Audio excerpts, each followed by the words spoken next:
ऋण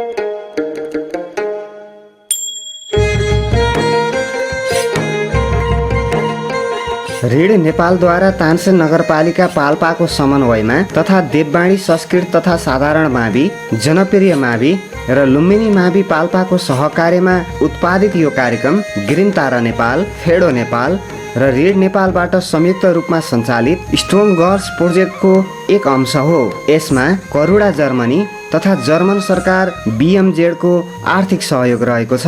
कोभिड-19 को कारणबाट घरमै रहेका बालबालिकाहरूको पठन पाठनमा सहजता ल्याउने उद्देश्यले यो हेर्दै सिक्दै कार्यक्रम तयार गरिएको हो।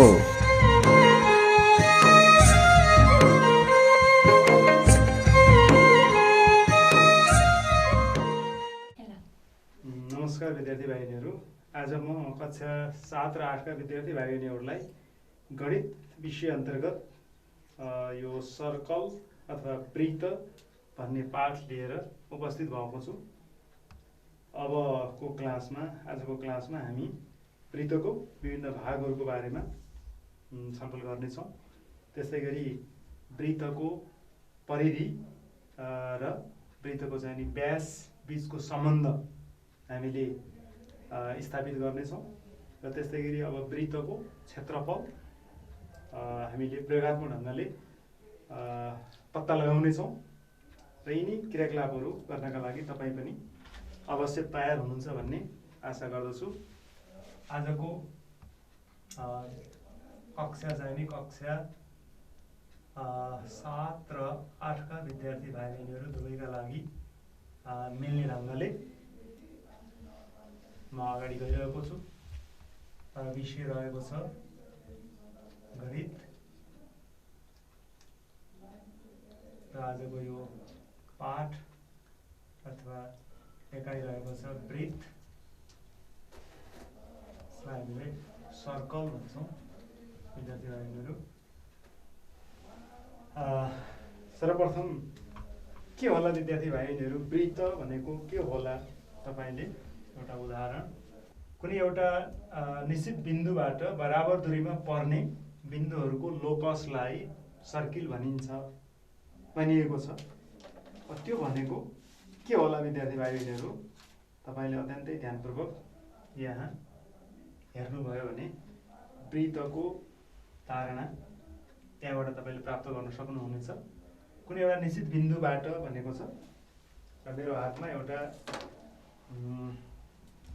यस्तो खालको सामग्री पनि छ, यो घडी हो। तपाईँले यहाँ ध्यानपूर्वक यहाँ हेर्नुभयो भने यो सेकेन्ड सुईको टुप्पो यसरी हिँड्दै गइरहेको छ। तपाईँले यहाँ देख्न सक्नुहुन्छ सेकेन्ड सुईको टुप्पो यसरी हिँड्छ घडीमा।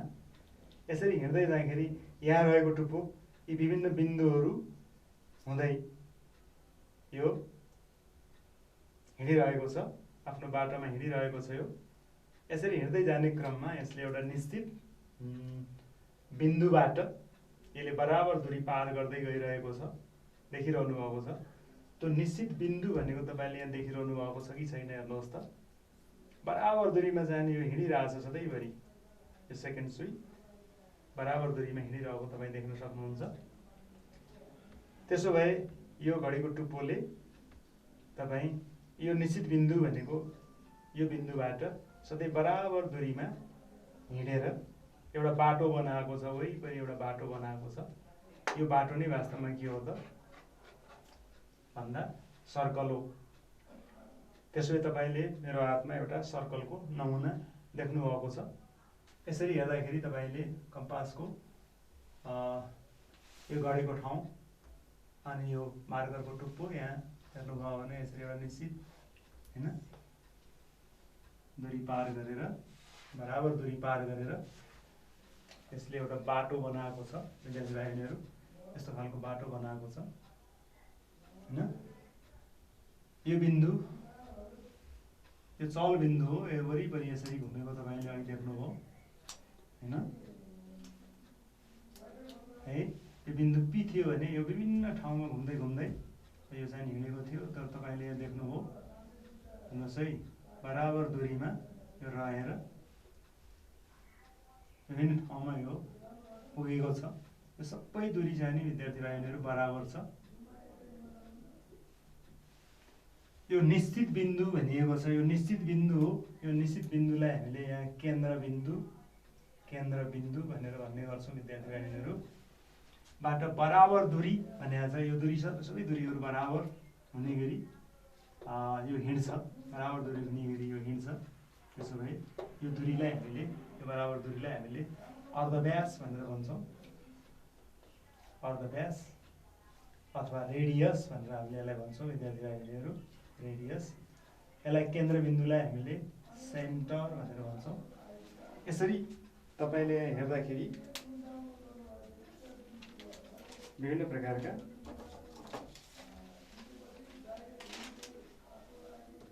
चित्रहरू तपाईँले हेर्नुभयो भने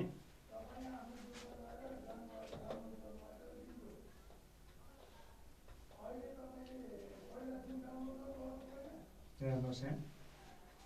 अब कम्पासको सुई पहिला यहाँ गडेको छ र पेन्सिलको टुप्पो अब यहाँबाट हिँड्न सुरु गरेको छ, एमा पुगेको छ, सीमा आएको छ, फेरि बीमा पुगेको छ। यसरी निश्चित नियमका आधारमा यो कम्पासको चुच्चो चाहिँ घुमेको छ र यसले एउटा बाटो बनाएको छ वरिपरि। त्यो बाटोलाई हामीले वास्तवमा के भन्छौँ? सर्कल भनेर भन्छौँ। त्यसो भए एउटा सर्कल हो। त्यसै गरी सर्कलका अन्य विभिन्न नमुनाहरू पनि हामीले हेर्न सक्छौँ। यस्तो प्रकारको सर्कलका नमुनाहरू हामीले देख्न सक्छौँ। यसैलाई हामीले वृत्त भनेर भन्छौँ। विद्यार्थी भाइनीहरू, वृत्तका विभिन्न भागहरू हुन्छन् भन्ने कुरा तपाईँले पक्कै पनि सुन्नुभएको छ। वृत्तका विभिन्न पार्ट्सहरू हुन्छन्। ती पार्ट्सहरूको बारेमा अब हामी चर्चा गर्न गइरहेका छौँ। तपाईँले वृत्त भनेको के हो कसैले बताउनु पर्यो भने तपाईँले के भन्ने हुनुभयो?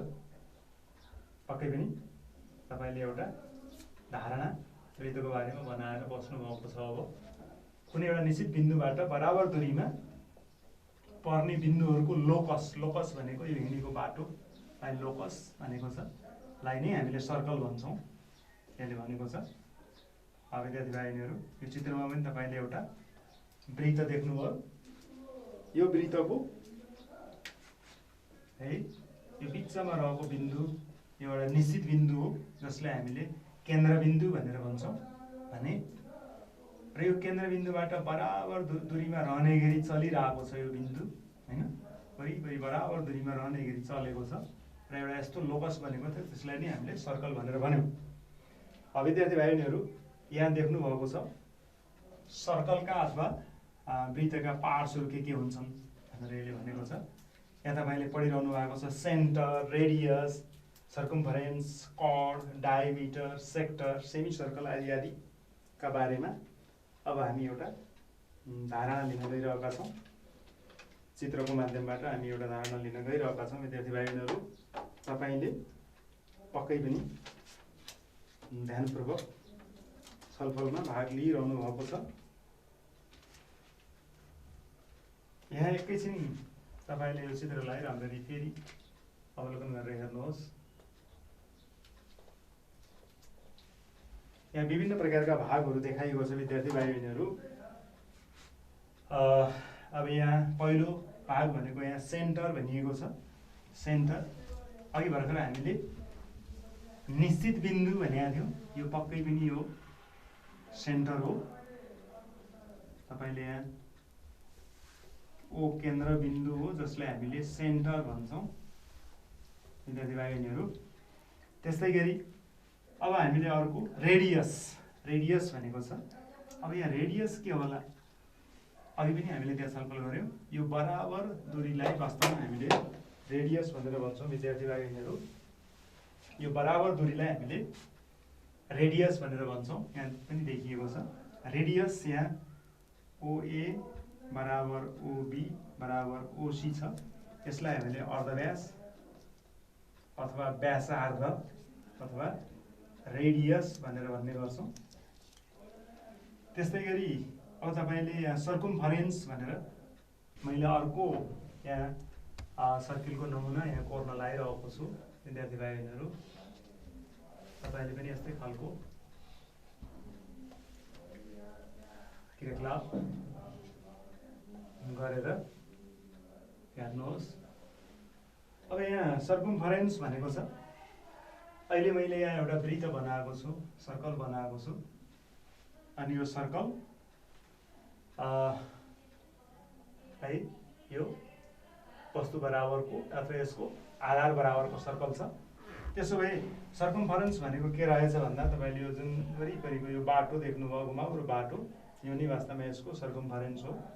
यसलाई यो बाटोलाई नै हामीले सर्कमफरेन्स भनेर भन्ने गर्छौँ। यो परिधि हो, यो सर्कमफरेन्स, जसलाई हामीले यहाँ जनाउँदाखेरि ए होइन एबिसी अथवा यहाँ एबिसी भन्ने एउटा सर्कल छ, त्यसको परिधि होइन एबिसी, यसको चाहिँ के रहेछ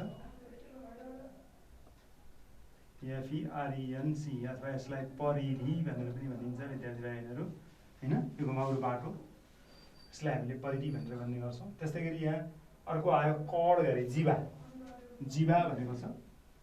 अब जीवा भनेको के होला विद्यार्थी भाइहरू, एकैछिन हामी छलफल गरेर हेरौँ। जीवा भनेको के होला भनेको छ, अब वृत्तको परिधिका कुनै दुईटा बिन्दुहरू जोड्ने भागलाई हामीले जीवा भनेर भन्ने गर्छौँ। यहाँ हेर्नुभयो भने वृत्तको परिधिमा एउटा बिन्दु सी छ र परिधिमा अर्को बिन्दु डी छ। सर्कमफरेन्समा दुईटा पोइन्टहरू लिएर ती पोइन्टहरूलाई जोड्दाखेरि जुन रेखा प्राप्त हुन्छ, लाइन प्राप्त हुन्छ, त्यसलाई हामीले कड अथवा जीवा भन्छौँ। विद्यार्थी भाइ बहिनीहरू, तपाईँहरूले ध्यानपूर्वक सुनिरहनु भएको छ। त्यसो भए तपाईँले यहाँ खिचिएका रेखाहरूमध्ये कुन कुन जीवाहरू होलान् एकैछिन तपाईँले ध्यानपूर्वक हेर्नुहोस्। पक्कै पनि वृत्तको परिधिमा परेका कुनै दुईवटा बिन्दुहरू, परिधिमा परेका दुईवटा बिन्दुहरूलाई जोड्ने रेखालाई जीवा भनिन्छ। त्यसो भए डिसीलाई हामीले एउटा जीवा भन्छौँ, सिडीलाई हामीले जीवा भन्छौँ अथवा कड भन्छौँ। परिधिका दुईटा बिन्दुहरू जोड्ने रेखालाई हामी जीवा भन्छौँ। त्यसो भए इबी जीवा होला कि नहोला विद्यार्थी भाइ बहिनीहरू, पक्कै पनि परिधिको बिन्दु ई र परिधिको बिन्दु बी जोड्ने रेखा पनि यहाँ इबी हो र यो पनि एक प्रकारको कड हो। हेर्नुहोस् है, किन भन्दा यसले पनि परिधिका दुईटा बिन्दुहरूलाई ठ्याक्कै जोडेको छ। त्यसो भए यो पनि जीवा हो। त्यस्तै गरी अब डायमिटर भनेको छ यहाँ। डायमिटर भनेको के होला तपाईँले डायमिटरको परिचय लिनु पर्यो भने के भन्न सकिन्छ होला डायमिटरलाई? सबैभन्दा लामो जीवा भनेर यसलाई चिने पनि हुन्छ। यो सबैभन्दा लामो जीवा यहाँ हामीले के खिच्न सक्छौँ होला अथवा कुन चाहिँ होला भनेर हेऱ्यो भने यस्तै थुप्रै जीवाहरू यहाँ खिच्दै खिच्दै गयो भने डिसी जस्तै होइन जीवाहरू खिच्दै गयो भने सबभन्दा लामो जीवा भनेकै यही के हुन्छ, इबी नामको जीवा हुन्छ। त्यो सबभन्दा लामो जीवा नै वास्तवमा व्यास हो र जुन जीवा केन्द्रबिन्दु भएर गएको हुनुपर्छ अनिवार्य रूपमा। केन्द्रबिन्दु भएर गएको सबैभन्दा लामो जीवालाई नै हामी के भन्छौँ भन्दा व्यास भन्छौँ। यहाँ इबीको अर्को नाम चाहिँ नि यहाँ व्यास पनि रहेछ अथवा यसलाई हामीले डायमिटर पनि भन्छौँ। डिआइए एमइटिआर डायमिटर पनि भन्छौँ यसलाई हामीले। त्यसो भए सबैभन्दा लामो जीवा होइन, हामीले यहाँ धेरैवटा अरू पनि खिच्न सक्छौँ। तर त्यो सबै है जीवा त्यही इबीको लम्बाइसँग बराबर हुन्छन्। मैले अरू पनि यहाँ खिचेर देखाएँ भने केन्द्रबिन्दु भएर नै गएको छ यो पनि। यसलाई मैले याक्स, यसलाई मैले वाइ भने पनि यो याक्स वाइ पनि एउटा सबभन्दा लामो जीवा हो। यो केन्द्रबिन्दु भएर गएको छ, यसलाई हामीले व्यास अथवा डायमिटर भनेर भन्छ विद्यार्थी भाइहरू। त्यस्तै गरी यहाँ तपाईँले अरू सेक्टर भनेर हेर्नुभएको छ, देख्नुभएको छ। सेक्टर भनेको के होला त विद्यार्थी भाइहरू? जब तपाईँले यसलाई क्षेत्रक पनि भन्छन्, जब तपाईँले दुईवटा रेडियसको बिचको यो भाग, दुईवटा रेडियस बिचको भागलाई तपाईँ छाया पारेर हेर्नुभयो भने र यो टुक्रालाई तपाईँले कैँचीले काटेर यसरी भी आकारमा निकालेर हेर्नुभयो भने जुन भाग बाहिर आउँछ त्यो भागलाई हामीले सेक्टर अथवा क्षेत्रक भनेर भन्ने गर्छौँ। त्यसो भए यहाँ एओबी भनेर तपाईँले देखिरहनु भएको छ। यसलाई हामीले एसइसिटिओआर सेक्टर अथवा यसलाई क्षेत्रक पनि भनिन्छ। क्षेत्रक बन्नका लागि दुईवटा रेडियसहरू हैन अनिवार्य रूपले हामीले खिचेको हुनुपर्छ। दुईवटा रेडियसहरू बीचको भागलाई हामीले वास्तवमा क्षेत्रक भन्छौँ।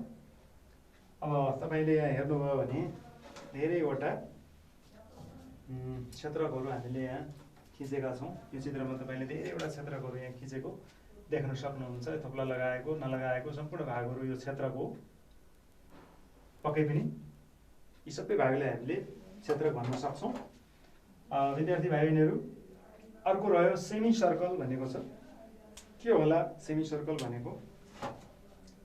अब यसलाई हामीले सर्कल भनेर भन्यो भने विद्यार्थी भाइ बहिनीहरू, यसलाई ठ्याक्कै केन्द्रबिन्दुबाट यसरी पट्यायो भने र जस्ट हाफ हुने गरी पट्यायो भने हामीले यसरी पटिँदाखेरि बनेको जुन यो आधा भाग छ, वृत्तको आधा भाग छ, त्यसलाई हामीले के भन्छौँ? सेमी सर्कल भनेर भन्छौँ अथवा अर्धवृत्त भनेर भन्छौँ। अब यहाँ हेऱ्यो भने अर्धवृत्त मैले यहाँ छाया पारेर तपाईँहरूलाई देखाउन सक्छु। यो अर्धवृत्त हो है, यो अर्धवृत्त हो हैन। तपाईँले इवाइबीलाई यहाँ अर्धवृत्त भनेर भन्न सक्नुहुन्छ। इबिवाईलाई तपाईँ अर्धवृत्त भनेर भन्न सक्नुहुन्छ। इबिवाईलाई हामीले अर्धवृत्त वा यसलाई हामीले सेमी सर्कल भनेर भन्छौँ। विद्यार्थी भाइ बहिनीहरू, सर्कलको आधा भाग भनेपछि एउटा सर्कललाई आधा गर्नमा कसको भूमिका हुँदो रहेछ विद्यार्थी भाइ बहिनीहरू? हेर्नुहोस् त, पक्कै पनि व्यास अथवा डायमिटरको भूमिका हुँदो रहेछ विद्यार्थी भाइ बहिनीहरू। त्यसो भए तपाईँले वृत्तका विभिन्न भागहरूको बारेमा जानकारी हासिल गरिसक्नु भएको छ। यी जानकारीहरू पछि, छलफलहरू पछि अब हामी अर्को विषयवस्तुतर्फ यहाँ ध्यान है अगाडि बढाउन गइरहेका छौँ विद्यार्थी भाइ बहिनीहरू, छलफल गर्न गइरहेका छौँ। त्यसो भए हामी अब वृत्तको परिधि र व्यासको बारेमा हामीले छलफल गरिसकेपछि वृत्तको परिधि र व्यासको बिचमा के सम्बन्ध छ भन्ने कुरा हाम्रो लागि महत्त्वपूर्ण विषयवस्तु छ र त्यो सम्बन्धको खोजी पनि हामी गर्न गइरहेका छौँ विद्यार्थी भाइ बहिनीहरू। एकैछिन हामीले अर्को विषयवस्तुतर्फ छलफल गर्छौँ। वृत्तको परिधि भनेको सर्कमफरेन्स र व्यास अथवा डायमिटर बीचको सम्बन्ध भनेर हामीले छलफल गर्न गइरहेका छौँ विद्यार्थी भाइ बहिनीहरू। अब मैले ढिलो नगरिकन एउटा वृत्त मैले यहाँ खिच्छु। ध्यान दिएर तपाईँले हेर्नुहोस्, यो वृत्त मैले खिच्छु र यो वृत्तको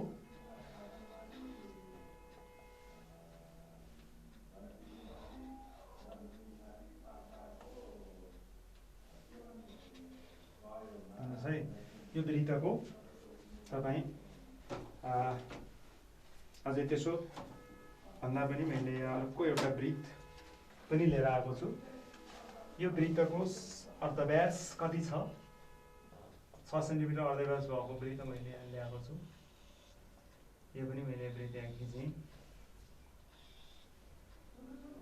6 सेन्टिमिटर अर्धव्यास भएको वृत्त मैले यहाँ खिचिरहेको छु। 6 सेन्टिमिटर अर्धव्यास भएको मैले वृत्त यहाँ खिचिरहेको छु। त्यस्तै गरी यो 4 सेन्टिमिटर अर्धव्यास भएको वृत्त चित्र मैले यहाँ खिचिरहेको छु।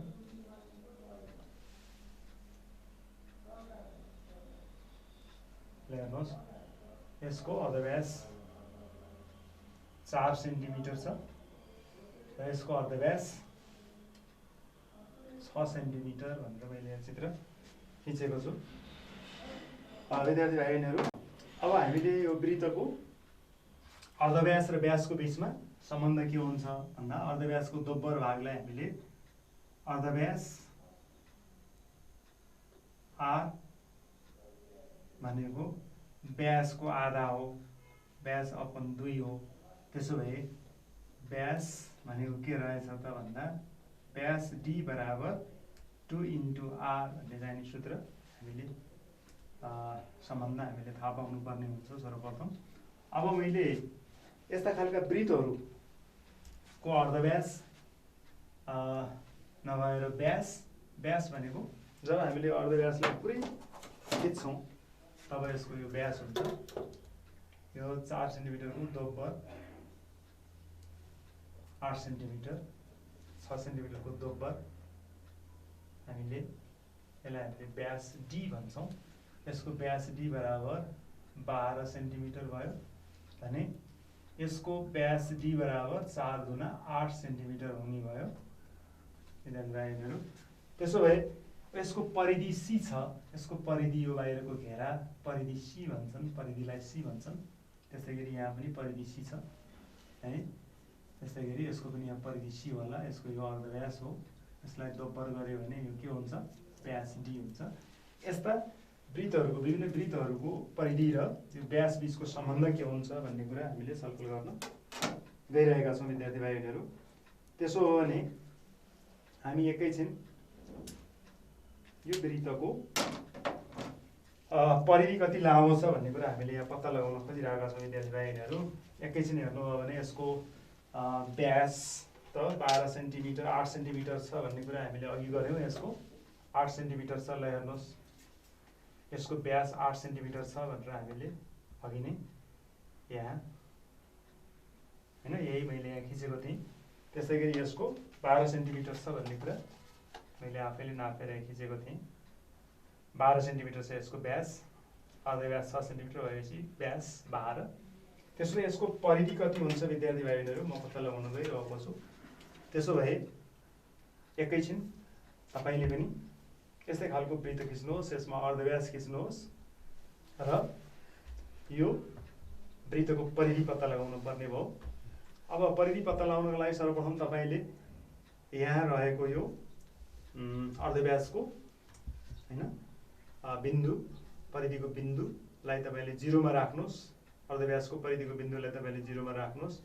0 मा राखेर तपाईँले यसलाई होइन यसलाई तपाईँले यसरी गुडाउँदै गुडाउँदै गुडाउँदै गुडाउँदै गुडाउँदै गुडाउँदै है गुडाउँदै गुडाउँदै तपाईँ जानुभयो भने है यसको परिधि कति लामो होला, यसको परिधि कति लामो होला है तपाईँले प्राप्त गर्नुहुन्छ। पक्कै पनि तपाईँले यसलाई यसरी पत्ता लगाउँदै जानुपर्ने हुन्छ है, यसरी पत्ता लगाउँदै जानुपर्ने हुन्छ, यसरी नाप्दै जानुपर्ने हुन्छ। यसरी घुमाउँदै जाँदाखेरि ठ्याक्कै कहाँ गएर यो परिधिको बिन्दु म्याच हुन्छ। करिब यहाँ 23 सेन्टिमिटरमा यसको परिधि चाहिँ म्याच भएको छ। त्यस्तै गरी अब हामीले यहाँ हेर्नुहोस् है अलिकति यो काठको सर्कलको सहायताले अलिकति सजिलो होला। हामी हेरौँ यसको 7 सेन्टिमिटर लामो रहेछ यसको।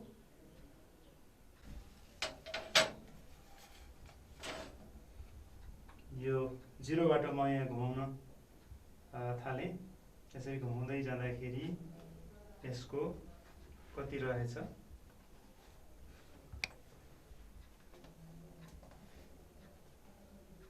यसरी म घुमाउँदै गएँ, कति पनि हलचल नहुने गरी कहाँ पुगेर यसले देखाउँछ ठ्याक्कै 41.7 देखिएको छ, 41.7 देखिएको छ। यो सर्कल थियो यसको रेडियस अघि मैले मेजरमेन्ट गरेँ, यसको रेडियस मैले अघि मेजरमेन्ट गरेँ। यसको रेडियस रहेछ 6, यसको रेडियस छ 6.6,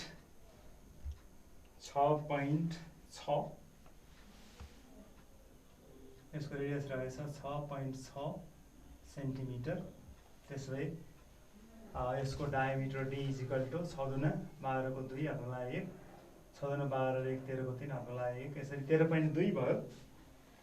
त्यसो भए यसको परिधि हामीले अघि कति पत्ता लगायौँ यसको परिधि हामीले अघि कति पत्ता लगायौँ, यसको परिधि सर्कम्फरेन्स सी इज इक्वल टु हामीले 41.6 भनेर हामीले भनेका थियौँ, 41.6 सेन्टिमिटर भनेर भनेका थियौँ। यसरी हेर्दाखेरि अब हामीले यो परिधि र परिधि सी र व्यास बीचको सम्बन्ध के हुन्छ भनेर हेर्नका लागि यो परिधिलाई हामीले व्यासले डिभाइड गर्छौँ। 41.6 अपन 13.2 यसरी डिभाइड गरेर हेर्दाखेरि विद्यार्थी भाइ बहिनीहरू जहिले पनि एउटा स्थिर अङ्क यहाँ प्राप्त हुन्छ। त्यो स्थिर अङ्क भनेको 3.14 आउँछ र यो 3.14 भनेको यसलाई अर्को ग्रिक भाषाको अक्षरमा यो अङ्क जहिले पनि जुनसुकै सर्कलमा पनि सी अपन डी गरेर हेऱ्यो भने 3.14 रेसियो आउँछ करिब। यसलाई हामीले ग्रिक भाषाको अक्षर पाईबाट सङ्केत गर्ने गर्छौँ। यसरी हामीले अरू प्रकारका त्रिभुजहरूमा पनि हेऱ्यो भने करिब वृत्तहरूमा पनि हेऱ्यो भने विद्यार्थी भाइ बहिनीहरू यसरी यी विभिन्न प्रयोगको आधारमा हामीले वृत्तको परिधि र व्यास बीचको सम्बन्ध जहिले पनि परिधिलाई व्यासले डिभाइड गर्दाखेरि जहिले पनि 3.14 भन्ने एउटा स्थिर सङ्ख्या हामीले प्राप्त गर्दा रहेछौँ। यो सङ्ख्या चाहिँ स्थिर हुन्छ, जुनसुकै वृत्तको केसमा पनि यही आउँछ। तसर्थ हामीले c upon d is equal to pi भनेर यसलाई भन्छौँ र c is equal to pi d भनेर हामीले भन्यौँ र यसबाट हामीले सी इज इक्वल टु पाईको पाई डी भनेको 2r भएको हुँदाखेरि हामीले c is equal to 2πr भन्ने एउटा परिधिको सूत्र, वृत्तको परिधिको सूत्र हामीले यसबाट पत्ता लगाउन सक्छौँ विद्यार्थी भाइ बहिनीहरू। यसरी हामीले आजको यो क्लासमा वृत्तको परिचय दियौँ, वृत्तका विभिन्न भागहरूको बारेमा हामीले छलफल गऱ्यौँ विद्यार्थी भाइ बहिनीहरू।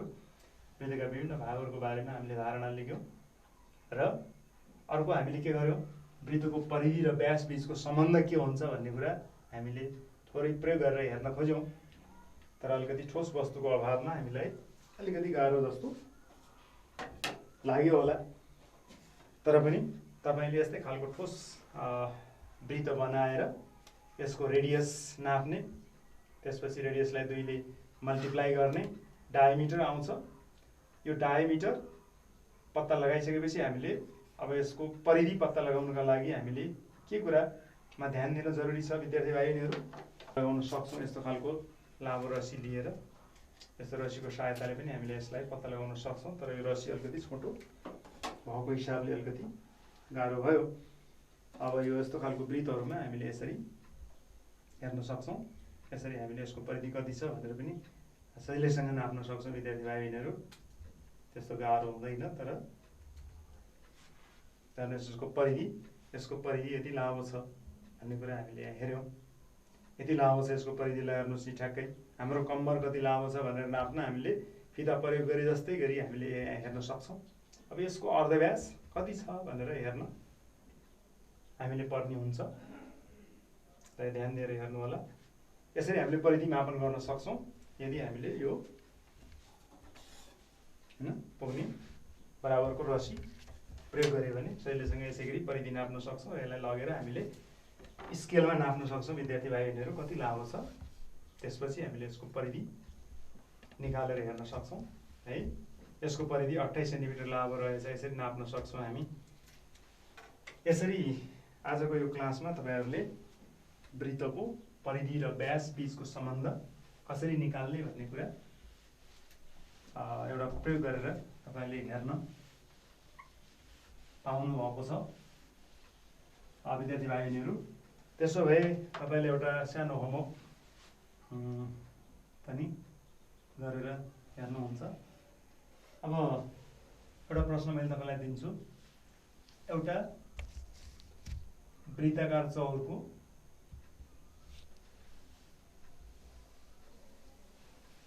अर्धव्यास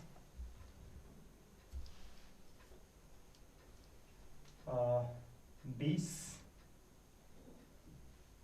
मिटर छ भने त्यसको परिधि कति होला भन्ने प्रश्न। The radius of a circular ground is 20 metre.